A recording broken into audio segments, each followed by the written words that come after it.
I don't know how many of you here were here last year, but my name is LeNeve, and I'm a life safety consultant. Always great to come back to Norfolk. I think I told a story last year. My father was the plant manager of the factory that's set right here on this site, Dixie Manufacturing Company. He was plant manager there for 45 years.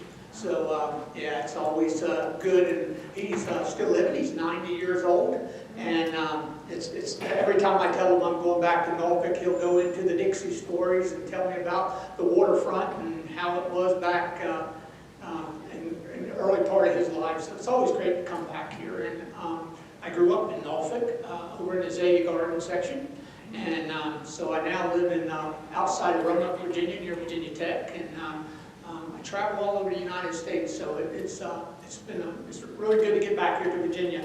What I want to talk to you about today is something that's near and dear to my heart, which is life safety, and specifically I want to talk about the fire plan and what this facility has done to ensure that you are safe and to ensure that we have means to protect you and your loved ones, and more important, that we have a way for you and to be safe and get out of the facility if you need to. We certainly don't, in a high-rise building, we don't want to cause a lot of panic when it comes time to the fire alarms going off.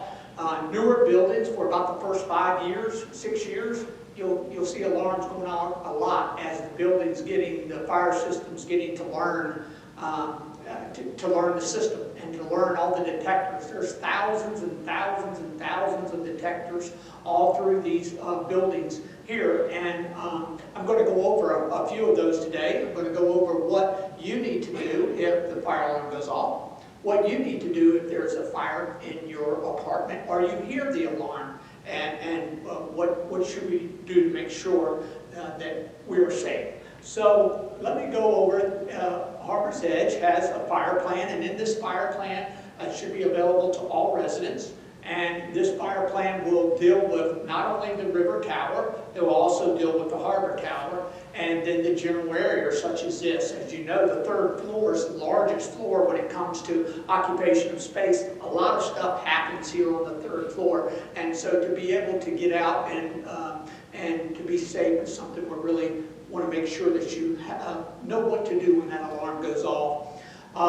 Let me tell you, a fire plan is mainly written for one thing, is to get you out and to keep you safe during a fire or an incident. And we're going to go over some of those features. We're going to look at some of the floor plans. This is going to be about 20 minutes, and I'm going to try to go through, and then we'll open it up for some questions. So I want to talk to you about a couple provisions that we have in your facility. We have smoke alarms, we have carbon monoxide detectors, and we have heat detectors. Those are the main principal ways that alarms are set off in this building. Now, there's all sorts of other devices that are connected to the fire system. That's why it goes off a lot. And some of those have to do with water flow alarms that let you know if something is flowing through the sprinkler system. We must have a problem if something's flowing. So anytime those alarms go off, they're going to set off a fire alarm. This is, of course, your pull station. This is the primary device that I want you to be familiar with. The other ones are automatic. This one takes an action. This one is going to require you to take an action. And so let me explain the alarms in this facility. You first have what's called a supervisory alarm. And what is that? That lets security know and let the facility know that we have an incident. And it might alarm on your floor, but it's going to alarm to we have an incident. And when that happens, they're going to then, of course, investigate that alarm. But anytime a pull station is pulled, that lets the security staff know we no longer maybe have an incident, we have an incident where somebody has verified it, that they took the action to pull the alarm. And when you do that, that's the highest alert of alarm that you can set off in this facility, is to pull a pull station. Where are they located? They're located at every single stairwell entry. They're also located at the last means of egress to get you out of the building, and some other areas that are that is protected by the code is where these are located. But you can find these and be on the lookout for them. They're going to be at where all your staircases are. So no matter what floor you live on, in either tower, at the staircase, you have that pull alarm. And remember, that is the highest level. You can't scream it any louder than to pull that pull station, because that's going to let us know no longer do we have a device that activated because it sent smoke, smelled smoke, seen smoke, but we have a device that activated because a human had pulled it because of that. So I can't stress that enough.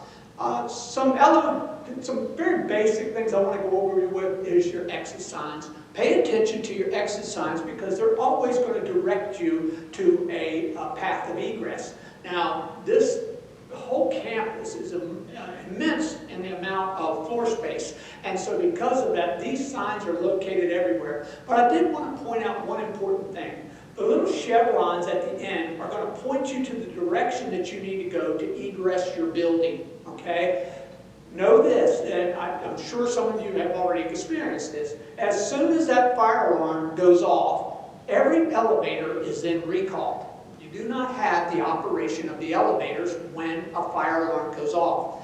And why is it recalled? It's recalled down to certain floors so that the fire department can then use that floor. A lot of people think that why does the fire department need that? Do they need that because they're going to egress and carry men up to the different floors? They mainly use this as a way of refuge to get those people out in an emergency. If they can get to them, they will get them out and use the elevator to get them out. We'll talk about what you need to do and where you need to go in cases of when that fire alarm goes off in a few minutes. But that's what happens to the elevator. And then, as you notice, on some of your elevators on the outside, they actually have a communication box where people can communicate back and forth. And I'm going to give you some do's and don'ts once we get to that section. I do want you to be familiar with the security doors. These are cross-hall doors. You'll see them in where, like, beginning if you're in the river tower, in front of all the elevators, you'll see a cross-hall door that will shut right there by the elevator shaft. And you see the same thing in the harbor tower. You'll also see them in different places throughout the building as you'll have cross-hall doors. They are held open by magnetic holding devices. These devices will release the door upon activation of the fire system, and they'll close it. And why is that? They're compartmentalized in the area. Fire needs air to breathe, and as soon as it gets air, it's going to keep that fire going. So what do we do in this case? We're able to take these and actually separate the building into sections and to cut off the air from getting to that side of the building. They are also protected by, in this situation, they're protecting that area by a fire rating. Most of these doors have anywhere from a 45-minute to a 2 to 3 hour rating that's going to give that area that much protection. You also have the same amount of protection in between the floors. That gives you all that type of protection level in between the floors, that you have 2 hours between each floor. So in order for it to travel up to the next floor, it would take 2 hours of raging fire before it could get into the next floor. That's how protected this building is. When they built it to today's standards, they've learned a lot over the years in building high-rises, and that's what they were able to do. Let's go into our next thing that I want you to be familiar with. You're going to hear 2 acronyms today. The first one is RACE, R-A-C, and the second one is PASS. These are the acronyms that we teach in the very basic way to help prevent and help save lives during an incident. So I'm going to go over those with you. R in RACE stands for remove anyone in the room while calling out fire where the location is. So if you are in that room and you have a fire, R stands for remove. And to anybody that comes, whether they're staff, whether they're neighbors helping out, they're going to want to remove you from that area. Be very careful when a person decides that I think I can put this fire out. You've got to be very careful. It's your life that is of most concern, and so know that the building is equipped to handle that fire, and so you should remove yourself from that building or area, or help anybody in that in your apartment area to get out of that if there is a fire located in that.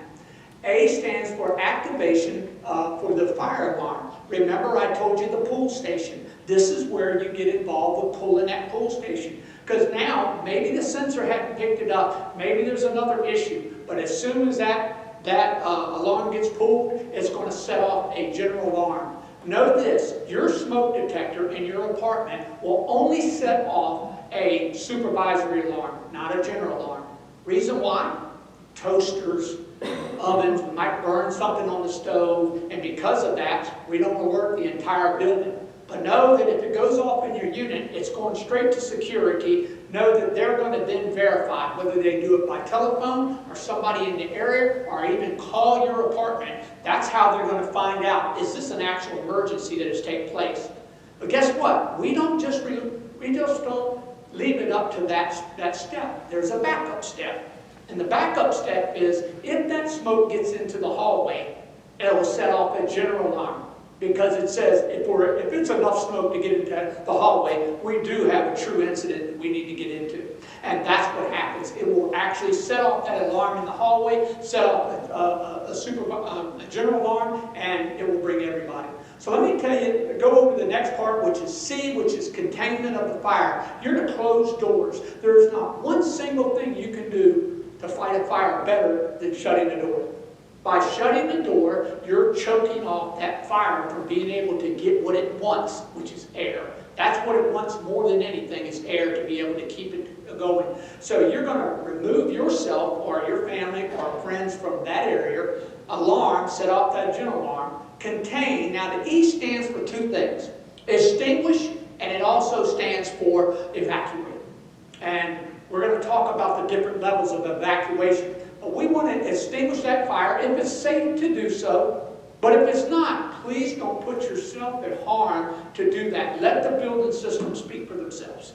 So don't ever compromise your life for the sake of that. But if you're able to extinguish, everybody has an extinguisher in their hallways, and you're able to get that. I'm glad they're in the hallways, because that will get you away from actually fighting it right there in that unit, so you'll want to step out into the hallway. We'll talk about the marking system in a minute. So let me take you to the next one, which is P, pass. That tells you how to use a fire extinguisher. Now, it might sound elementary, but practice using a fire extinguisher, knowing what this acronym means. So the P stands for pull. We're going to pull that pin out off of there so we can be able to squeeze the handle. And the A stands for aim. Remember, when you're aiming at the fire, don't ever aim at the flames. You want to aim at wherever the base of that fire is. That's where you're going to put it out. You're not going to put it out over top of the flames. And then the S is for squeeze, and then the other S, the second one, is for sweep. So you want to go to the bottom of it and you want to sweep. Only do this if it is safe to do so in your estimate. Please do not, I can't emphasize this more, that's why you hear me keep saying it. Don't risk your life for the sake of that. The building has these features in there that will help you put that fire out. All right, so when you look at your fire plan, you're going to have an index, and in that index, this is just give you a little example of it. We're going to talk about general procedures, use of a fire extinguisher, which we've talked about, and then department-specific procedures. The one you're going to be concerned about is what are we going to do in our resident fire procedures for the tower apartments in 22. That's page 22 in that. That's going to tell you what happens in the administrative office, what happens for environmental services, the bistro and this third floor, room, library, clinics, maintenance, concierge desk, security, and then kitchen and dining. They all have specific duties and assignments for their area to how they combat fires. Know that in the kitchen they have all sorts of automatic extinguishment systems that cut on once they reach a certain degrees and put fires out. And because of that, they're able to combat those a lot easier to be able to do. All right, so then the last part of this, we're going to talk about the actual floor evacuations. What's the difference between a refuge, and refuge could be your apartment. Refuge could be the stairwell. Refuges could be in a floor below. And there, in all those different areas, you get a certain level of protection. Know this, that no matter what our fire plan says, as soon as the fire department steps on site, they become the authority having jurisdiction. They're the ones, they could care less what your fire plan says once they come on site. They're the ones that says, nope, I want that floor evacuated and that floor evacuated, or I want to go through that. And we're blessed that we have the fire department pretty close to us. They get here pretty quick. And so they're able to relieve us. That's why this facility will continue to have communications with the fire department so they understand our fire plan and understand what this building can do to protect our residents, which I can tell you that I probably contract with about 160 different facilities, and out of those 160s, any building that was built in the last, and I can tell you in Virginia, that was built in the last 10 years has a very high level of protection in that building. Some people would say sometimes it's too high level when it comes to it because of the inconveniences, but it is a high level. All right, so what happens as soon as that alarm goes off? One of the first things that happens is that alert system will go to our fire panels. And then our fire panels will determine to what level of response we do. Know that that fire panel is not just giving a human the choice to make when it comes to what happens to calling the fire department. If that pull station is pulled, it immediately goes to the fire department. Doesn't wait for a human to verify, doesn't wait for it goes to the fire department. If a smoke alarm in your apartment, it is not going to go to the fire department right away. That's supervisory. It's going to go down and let us take an action before we turn around and it goes to the fire department. And from there, a couple of the things get set in place. So smoke detectors in the residence apartments do not activate the alarm. Assist in the elevator, so this is the response from staff hearing this. And especially in the immediate area, assist in evacuating fire areas. Know that we're going to have a certain amount of people come into your area to determine what we actually got going on. So you'll have security, sometimes you'll have maintenance, sometimes you have environmental. They'll be getting a hold of different people in that area, whoever can get there the quickest, and they're trained in separate trainings on how to get you to a safe area. And so I'm going to go over some of those safe areas with you in a few minutes. Clear the corridors of any equipment. So one of the things they want to do is staff needs to clear the corridors. If they got cleaning carts in there, we want to get them out of the way. If anything we've got in those areas, what happens is sometimes if the smoke is in that area, the firefighters can't see. The last thing they want to do is trip over reefs, trip over furniture that's been tipped over, trip over hand carts and stuff as they're trying to get through that building. That's what they're trying to do, and that's why in our plan we list that we're going to, the staff, if they can see it, is going to make sure those get cleared out. So then from there, note, receiving a smoke alarm from the concierge security desk, note that these alarms, again, they will automatically call 911, and then there will be some communications between security officers, and that might change from time to time. Depending on whatever type of communication devices that security are using, they're always looking for the best way to get the notice out to staff to get them to help to come with that. And then again, if it's in the resident home, they're going to call that actual resident's home to make sure, see if it is something like toast or something microwave that has caused this. And then, of course, security managers, maintenance, housekeeping, they'll all assist with the fire. And security manager, even after hours, if it's an actual emergency, report to fire department incidents. So security's got a couple of things they have to do, and it mainly happens because of the recent fires that we've had in a few facilities. One I can remember last year down in Texas. Somehow they got the security line, got the phone line, and the alarming company, monitoring company, had discontinued the use of that home. So when they got the alert, there's nothing to communicate it to, and nobody from the fire department came until they called. So now security has to call, and also, as well as the monitoring company call, security will call and make sure that they did receive that signal. It's a second kind of a catch-all to make sure they did get that signal in. So now let's talk about your apartments and what happens in your actual apartment. If you discover a fire, if you discover it and it's in your facilities, chances are that first 15 seconds or 20 seconds, it's not going to set the alarm off right away. It's got three smoke detectors now have to do three things. They have to sense, they have to see it, they have to smell it, and the density of the air has to be correct. And then it sets the signal off. And when that happens, if you discover, do not take time to, I know I'm a huge pet lover, so I have a hard time saying this. Don't take time trying to search your pet if it's not safe to do so. But we need to don't take time to grab personal belongings and stuff. get out of your apartment as soon as you can. Shut the door. That's the best thing you can do for this fire, is to shut the door, or the incident. Shut the door. Even if you don't see flames and it's just smoke, shut the door. That's going to help more than anything.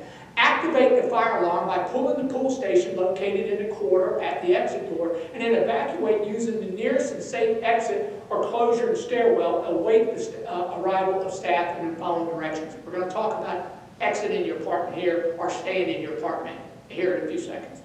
All right, if you hear the fire alarm, you don't know where it's at. You might be on the floor above you. So let me tell you what happens. When the secure alarm goes off and it sends off that signal is going to alert the floor above the incident and the floor below the incident, and then, of course, the floor of the incident. That's the way the system. And then if smoke cascades up, then it'll do the same thing and it'll continue to cascade up. And that's the way it gets alerted. So let's go into this part, and this is the part we had a little bit of discussion, and fire marshals and stuff are starting to come around to this, and people are starting to come around to this. One of the things this building was built with was the ability to shelter in place. And that gives you a certain level of protection behind your resident doors. Some doors in the facilities are 20-minute doors. Some doors in the facilities are 45-minute doors, depending on floor levels, depending on year built. Those are what's called required fire and required smoke doors. My company comes in, and usually in November, I believe it is, and we do an inspection on every resident room door in this facility to make sure that it meets the requirements of NFPA 80 and 105, which are your fire doors. And so we will do that for the cross-haul doors. I think, if I'm not mistaken, it's close to 500 doors in both facilities that we do inspections on, and they get a report, and they have to, any corrections they have to make, they make those corrections to the doors. And so you have the ability, and this language, I didn't just grab this out of thin air. This is when I worked with Norfolk Fire Department. Norfolk, this is the language they wanted in there. If physically you are able, it's strongly recommended that you evacuate the nearest stairwell during an alarm or fire. If you are not able to evacuate because of health reasons or are unable to evacuate, stay in your room. Stay in your apartment. Know this, that within the first few minutes, we're going to have fire department on the scene. And they're going to be able to tell us right away whether or not they're okay with you sheltering in place, whether they want to go to each unit and get you out or advise you, or the staff is going to go in and advise you to go out. If you are unable to, then you can shelter in place. You have that luxury because of that. Now, I will tell you, there are high-rises all over this United States that do not have that ability. So if you're up on the 24th floor, you're going to evacuate. And you're supposed to evacuate the building. And so let's dig into it a little bit further. So where do we go? Where do we go if we're able to do so? We want to play on the safe side. We want to make sure that we're able to do it. Where do you go? The most safest place you can go, and let's take the river tower first. The safest place that you can go, believe it or not, is your stairwell. That's the safe stairwell, or in the river tower only, you can evacuate to where the elevators are. Why can you do that? There is a double door right at the beginning of those elevator hallway, and those doors are going to shut. And those doors have a 45-minute protection. And if you need to evacuate the floor, there's a door inside of that barrier to then go down the steps to the next floor. Okay? And always, you have that ability. Why is the staircase the safest place? You have a 2-hour protection there. The entire stair shaft has a 2-hour protection with a positive ventilation and it's made to be able for you to be in there. Does it mean you have to leave that area? No, not till you find out what's going on. If you want to stand right in there for a few minutes until you see where you need to go, that's where you can stay, and then somebody will be up to the floor and let you know. There also, in the river tower, you have the ability that it has to communicate. So if you're in that area and you can actually push the button and you can communicate down to the bottom floor, that's where your fire department is, and they'll be able to communicate with you until you get in the stairwell, stay where you are, and then you wait for the all clear before you go back. If you are in the harbor tower, that facility has a set of fire doors that's shut by the elevator, but there's no staircase. So you have a staircase at both ends of the hallway. If you decide you're going to leave your apartment, I would go to those staircases on the end of the hallway until you're given further instructions. Don't think you're going to be there half an hour waiting for further instructions. Those further instructions are going to come pretty quick. And so there are going to be people coming through those to make sure that that area is safe. And so that's how you would work through the evacuation. I'm going to tell you what you do if they tell you you have to get out of the building here in a few minutes. Remember, whenever the smoke detector is in, again, it activates the security off to respond to your home. The detector located within the home will not cause the lights and horns to activate throughout the building. General alarms will cause the lights and bells and other things such as smoke detectors and damper systems and air conditioning systems and elevator shafts and stuff like that. Those type of things will set that off. Important to note, if you encounter smoke in the corridor and the fire is not in your home, you can always stuff a wet towel at the bottom of your door. And that will keep the air from coming in, the smoke from coming into your apartment. Doors are allowed to have a 3/4 inch undercut under a fire door. So there is an air gap underneath there and smoke can get through there. So if you're staying in your apartment, you open and you see smoke there, it's not safe to go out. You wet that towel and you put it down at the bottom of your door, and that'll keep the smoke from coming in your apartment. Another, do not use the elevators. Remember, they're not going to work. So only the fire department is going to control those elevators during this type of situation. A couple more small notes. If the fire is in a small, contained to a single object, such as a wastebasket, if you know how to put it out quickly, do so using the nearest fire extinguishers. Otherwise, do not attempt to extinguish a fire. If you've got raging flames, do not attempt that. The best thing you can do for that thing is shut your door. Go out and shut your door. And then, if you notice in your fire cabinets, you actually have a fire placard, which is orange, and then you actually have a yellow one that says evacuate. What are those for? If safe to do so, and sometimes it might be by staff, if safe to do so, if it's your apartment that had the issue and you shut the door, it's good to take that fire, if safe, get that fire placard and hang it on your door. What does that do? That lets everybody know that comes by here, don't open this door. The only person that should open that door once you shut it should be a first responder. They're the only ones because we want to prevent backdraft and flare or flashovers. That's what we do to put that out there. If you have left your apartment and it's safe to do so, you can put a yellow tag on your door that lets everybody know your unit's empty. No need to try to go in this unit and check or look for anybody because I'm the only one here, or we're the only one here, and we've left. It's just a little helping sign. If you don't do that and staff goes in there, then they'll use that placard system to make sure. But it's really important, if we can safely identify the fire area, that we do so.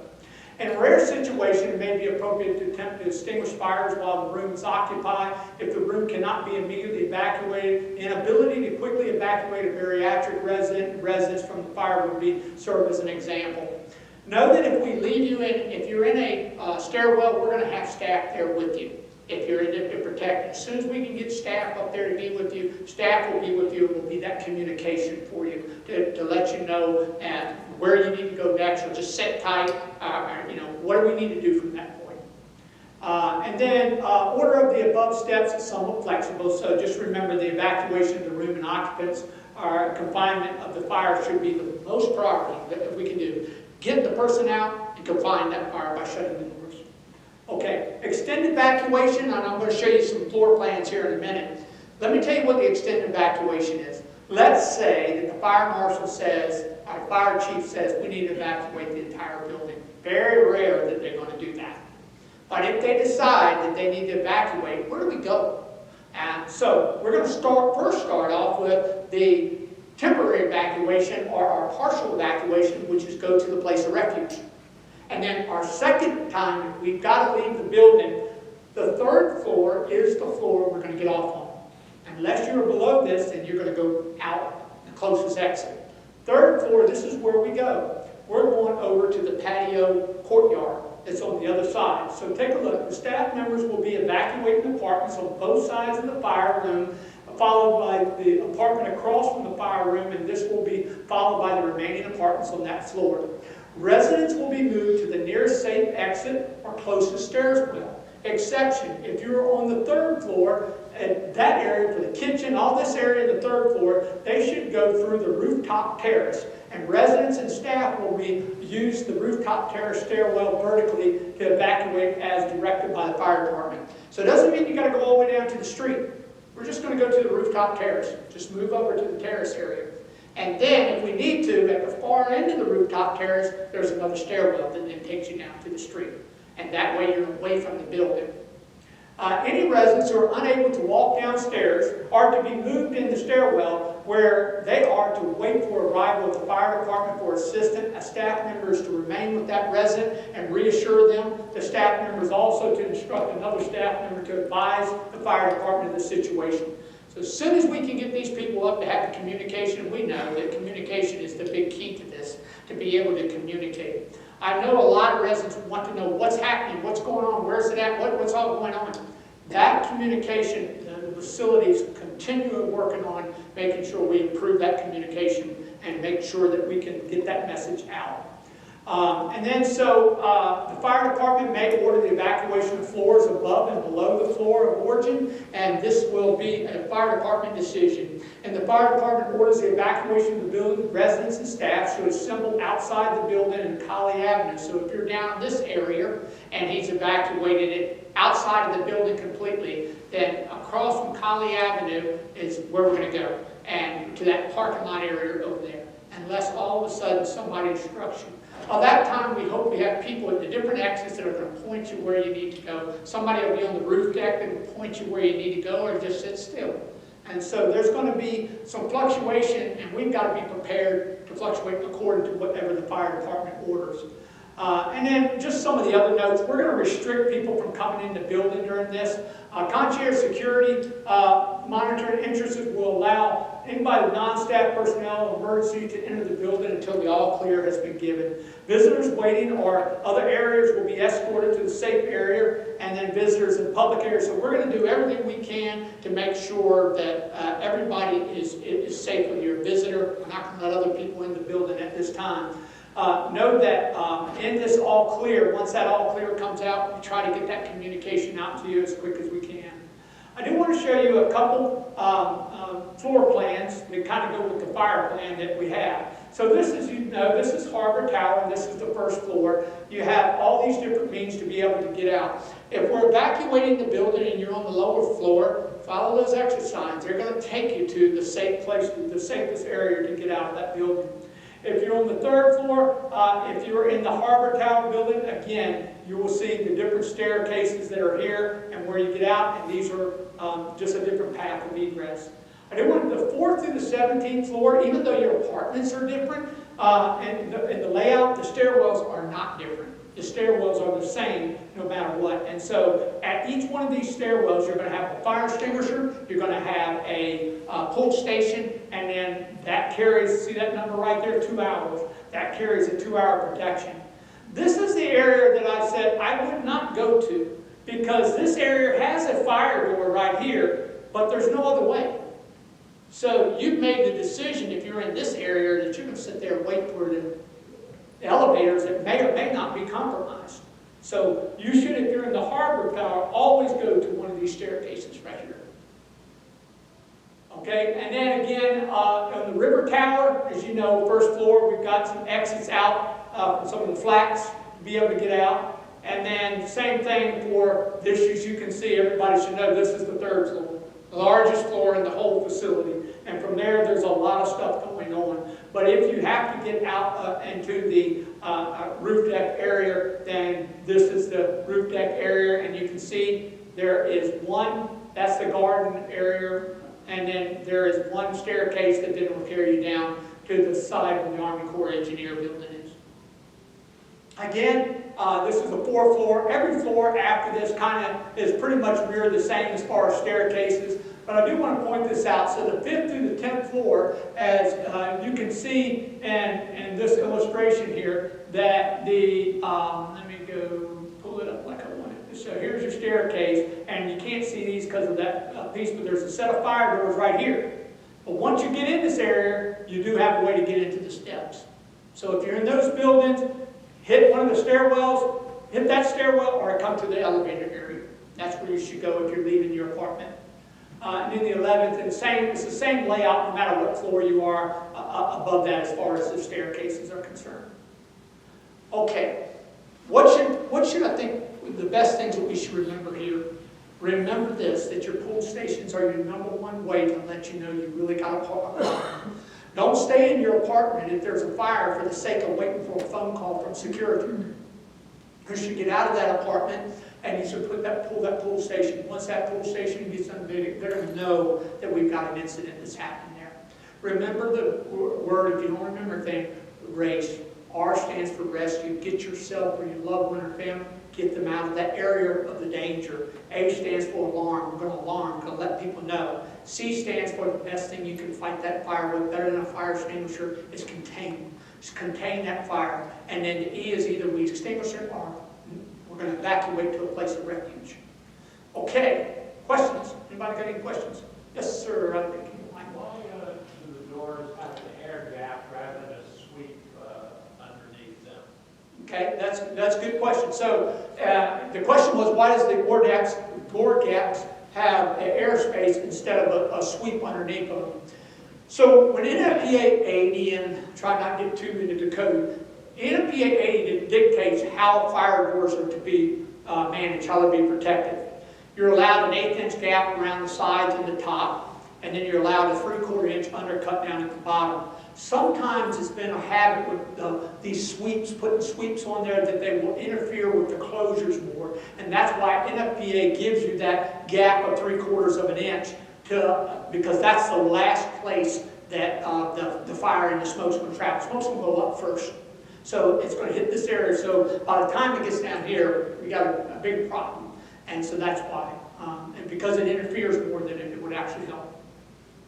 Okay, any other questions? Yes? When the elevator goes to the first floor, the doors automatically For the fire department, on it. if you're on it, yeah, the doors will come. Yes, yes. If you're on it and the signal goes off while you're riding the elevator, you're getting ready to change direction. And it's going to recall you no matter what floor you push. It's not going to open up another door until it gets you down to the bottom. Okay? Any other question? Yes, sir? I'd like to hear an update.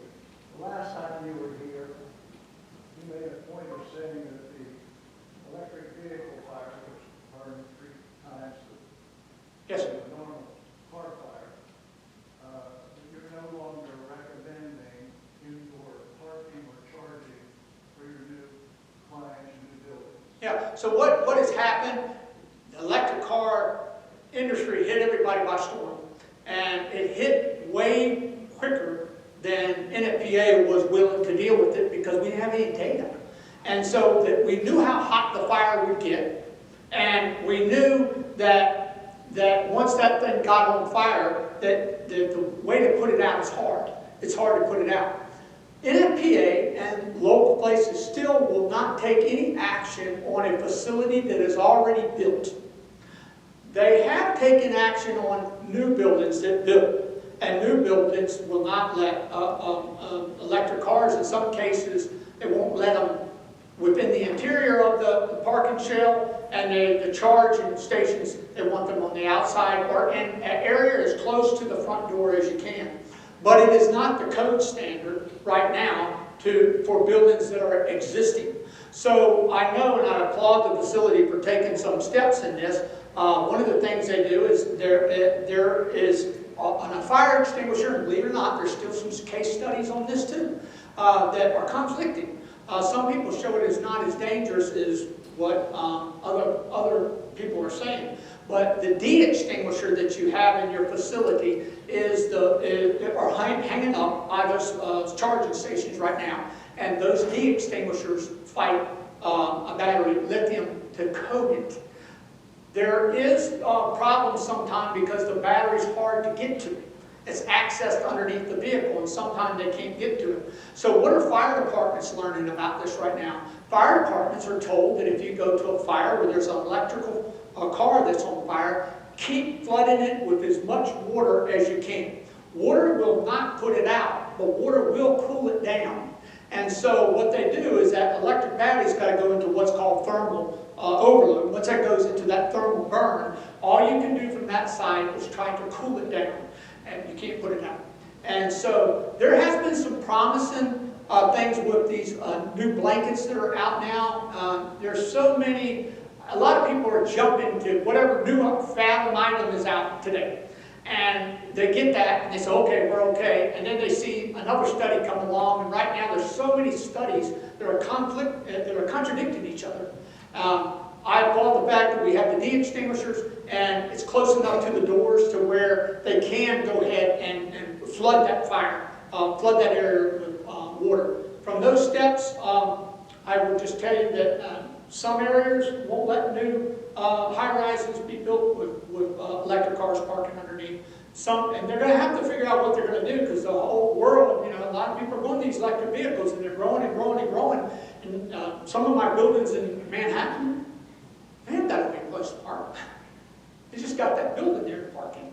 And so everybody right now is trying to figure out what to do. And as soon as you do a knee-jerk reaction to it and do something that you think is going to work, you're going to have a report right behind you saying that doesn't work very good. And so I think the fact that the building has gotten these de-extinguishers, I think that's a help. And I think the fact that I think we can get water to it, that's another help. Unfortunately, I wish I had a better answer, but the industry hasn't even decided what that better answer is right now. Fire experts, engineers, nobody's decided what it is. Yes? If you do have a fire in the garage, what kind of a ceiling rating would we have? Would the ceiling rating be the same for electric vehicle fire versus a regular car fire? So right now, your ceiling rating is above what industry standard is. Your ceiling rating in this building is 3 hours. Will it sustain itself to 3 hours? They're doing studies on that. Some studies are showing it will. Some studies are showing it won't. Some studies are saying that you do have a period of time, but it might not be that 3 hours, it might be 2 hours. Most parking garages are built with a 2 hour wall structure, a ceiling structure. This building has a 3 hour. And so I think what I've seen the industry do right now, everybody's just singing, please make sure you just flood that thing with water. Some of the earlier engineering studies have shown that water can drop that temperature in half. And that brings it more in line to a regular car fire, but you really got to flood it.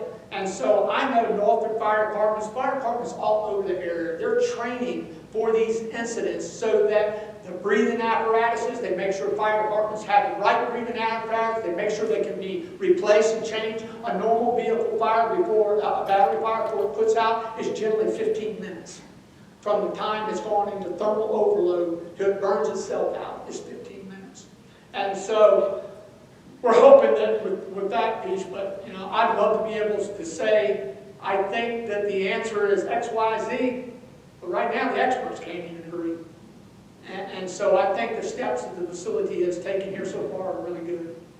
So you're saying that with a 1,500 degree normal car fire, with a ceiling rated at 3 hours, and a 4,500 degree electric vehicle fire is probably 2 hours. Yeah, it might be probably. There's still a lot of opinions about that. Some people think it'll last the entire, and so they're doing all sorts of case studies on that right now, and nobody's going to make that final determination without the case studies being completed. And so, all we can do is, and what we admonish and what fire departments are told to do, cool it down. Just cool it down the best you can. And has there been any collapse to garages? One happened in Pennsylvania that garage didn't even have it was an exterior garage, it didn't even have a 2 hour rating on it. And that one, yes, it did. There was one in China, I believe there was one in China, and it wasn't just that car fire, it was 2 car fires, and again, it was an exterior garage, and it was unclear of what fire protection they had. It was a 50-year-old garage. So as far as it being under a structure, has there been any compromise or collapse? Not to my knowledge, not anything that I've read. I think one of the things we did right was move the electric vehicle charging out. People aren't all parked together, so if one car catches on fire, we don't have 4 of them on fire. Yeah, and that was a recommendation that was being made. What they're at, a lot of insurance. Who's taking the lead in this, by the way? It's insurance companies. insurance companies are taking the lead. They're saying, we won't insure your building for this unless they're 10 feet apart, or they're going to do it unless you have bee extinguisher. We want to do it. So they're shooting from the hip on a lot of their things, but I like the direction I see it going. And I mean, there's been, if you ever study the case study, there's even places that want to put in sink tanks that the car drops down into. There's a lot of different studies out there right now. And I think eventually the NFPA will make a decision. It's just so many conflicting data, and you're not even sure the company that's providing the data is vetted. Did they do it correctly? So anytime there's a situation where the data is being supplied, then NFPA and other people have to get in there to see how they did it. Was it controlled? Did they do all the factors right? And I don't think you're going to probably hear anything really definitive for the next 5 or 6 years before you. I've seen some early studies, and our early studies are actually a little bit promising than some of the initial studies. Any other questions? Okay. Thank you guys. I appreciate it. Appreciate you attending. Yeah.